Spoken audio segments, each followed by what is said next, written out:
Una serata romantica, magari per una cenetta o per vedere un film al cinema. Spesso per i neogenitori nei primi anni di vita dei figli si tratta di un miraggio, di un vecchio ricordo. Si è troppo presi dall'organizzazione tra lavoro, pappe e pannolini che si dimentica il tempo per la vita di coppia. E così il comune di Montegrotto Terme ha deciso di pensare anche alle famiglie. L'idea è quella di aprire l'asilo nido comunale in notturna, appuntamento il venerdì sera da fine ottobre a fine luglio. Il servizio, come dicevo prima, è totalmente gratuito per gli utenti del nostro micronido, questo anche per andare incontro ovviamente a chi non ha una capienza economica particolarmente importante, ma ovviamente quindi può usufruire del nostro servizio, oppure per quelle persone che non hanno parenti a disposizione, considerato che oggi il mondo del lavoro è basato sulla mobilità e quindi tante volte sei costretto a spostarti, chi non ha parenti che possano in qualche maniera aiutare le famiglie, qui trovano una sponda.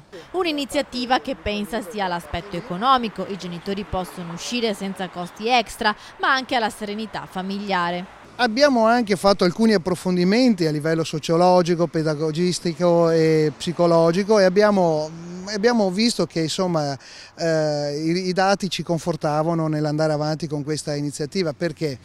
Ma perché soprattutto noi sappiamo che un bambino cresce felice in un ambiente felice, in un contesto familiare anche felice, e quindi l'affettività genitoriale è una cosa molto importante. E mentre mamma e papà si rilassano in libera uscita, anche per i piccoli la serata non è da meno. I cancelli del nido, la casa dei folletti, aprono alle 19:30, il servizio dura fino alle 23. C'è il momento dei giochi, la lettura delle favole, delle canzoncine, poi spuntino con latte e biscotti, cambio pannolino e pigiamino e poi tutti a nanna fino a quando mamma e papà non tornano, e così i sogni d'oro possono continuare nella culla a casa.